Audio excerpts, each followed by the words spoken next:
Hi guys, my name is Roger, and ever since I was a teenager, I've always wanted to build my own car. I started this channel to see if an average person, like me, can design and build their own mid-engine car. If you like what you see here in my videos, please click the like button and subscribe to the channel. If you know someone who you think might be interested in my videos, please share the videos with them. I'll be adding a new video every week, and with that out of the way, let's get started with this week's video. Couple of things before I get started working tonight.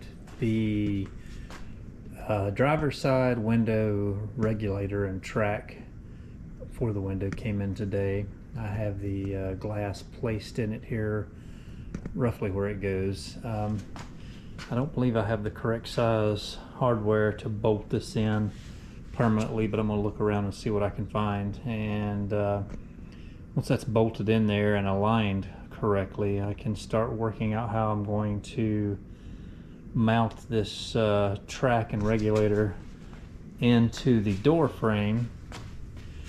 Also, you'll notice came down here last night and played a few minutes just trying to get an idea of the location of this windshield, the height compared to the seat and then the roof, and the front to rear location. I know this corner sits in alignment right in this area. I know that's really close.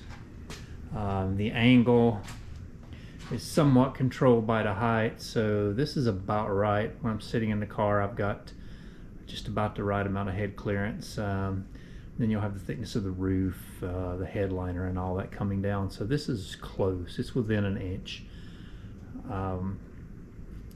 Just trying to get a visual on where this is going to sit, how high the roof needs to be. And then that way I can, once I know the angle and the position, that helps me locate this door glass, because these surfaces are parallel up through here at a certain distance. And that'll be the distance of the door glass front to rear and the angle in and out to align with the windshield. So all of that is important.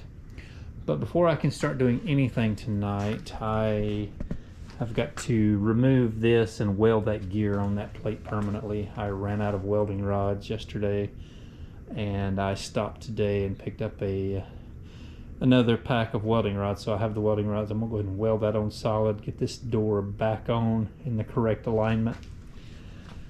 And once that is done, then we can start working on the piece of aluminum that comes back here where the latch mounts to. I've got to work out how the latch is going to mount in that, and then the angles and the spacing, the distance and all of that. It's going to be quite a bit of engineering to get that correct.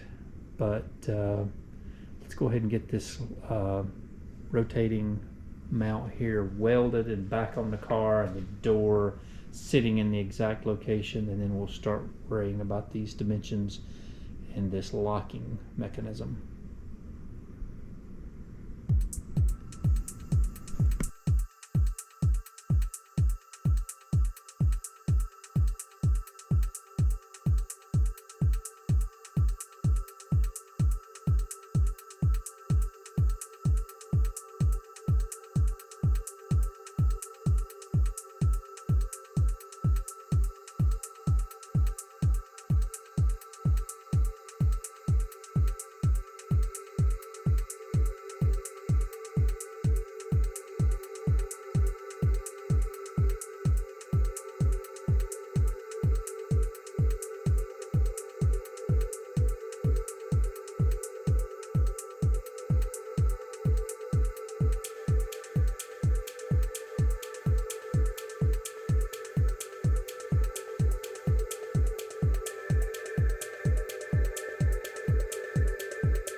Well, I had a failure today. This post with the striker plate with the door latch mechanism attaches to wasn't even close to working. The alignment was way off. I should have checked that. For some reason I was thinking that door angle would come down at a 45-degree angle. Because of the way it rotates, 90 degrees out and 90 degrees up, I assumed was a 45, but it is nowhere near a 45-degree angle. So this entry doesn't align at all. In fact, it's almost straight vertical up and down. It's just leaning just a couple of degrees, no more than 5. So I have started making a new one, and I'm going to lower the latch point a little bit on the door. At first I was going 2/3 up the height of the door, but that part of the door moves away so fast as it's opening that the striker here in the latch, I'm afraid, is not going to have enough height for clearance to move in and out when it opens and closes. So I've come down to about a midpoint on the door, which I don't see that being an issue. But this is the new one. This plate will be in at almost vertical.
Well, after many hours and a couple of do-overs, I think I'm finally getting close on this latch mechanism.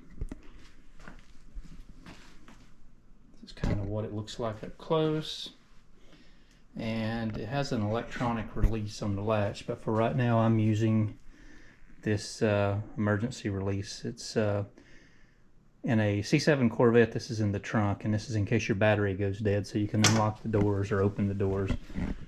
But until I rig up something here for the electronic latch, that is all that I have. And this is the post in the door that latches. And I don't have this bolt welded to this plate yet, and I only have one bolt holding the plate to the door. I'm just working on exact location before I finish that up. But this mechanism works like this. It latches pretty easily, it aligns nicely, and get this back here, and to unlatch the door, pull this cable.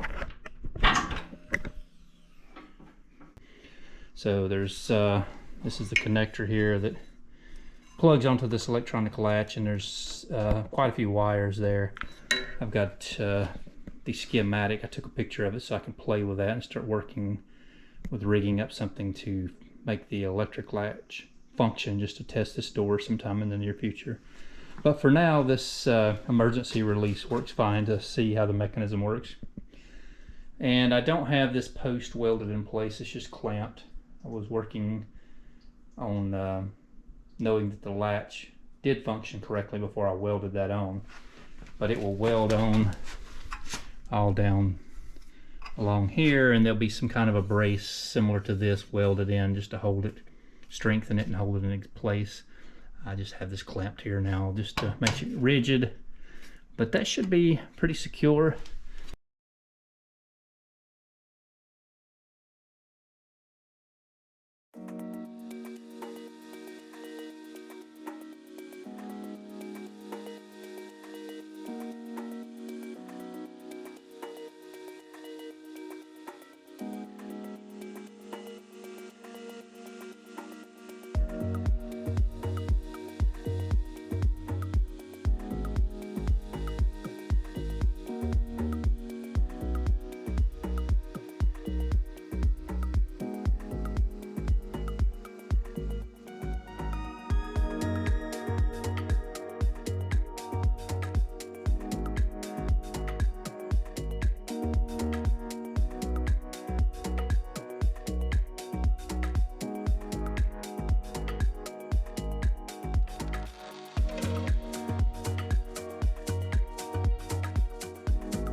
So this is the door mechanism. I want to show you guys how it works. The latch is finished.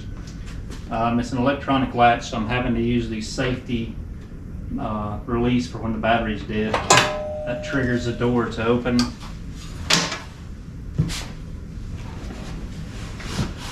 Once you're in the car, to close the door, you're going to reach up and grab the handhold,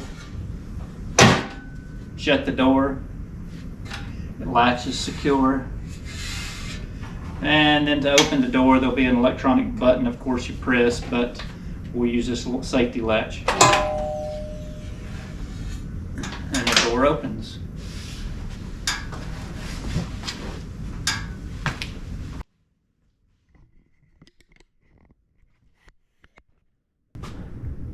I have this piece welded in, but there will be a brace running from here down to either here or here, somewhere, and tie that in, make that more secure. Haven't added that yet. I guess that'll be the next thing we do, but I wanted to check that nothing moved when I was welding and everything still aligned and looked and worked correctly. But it looks like everything is good. And we're going to call it a day, and actually this will be the end of the video.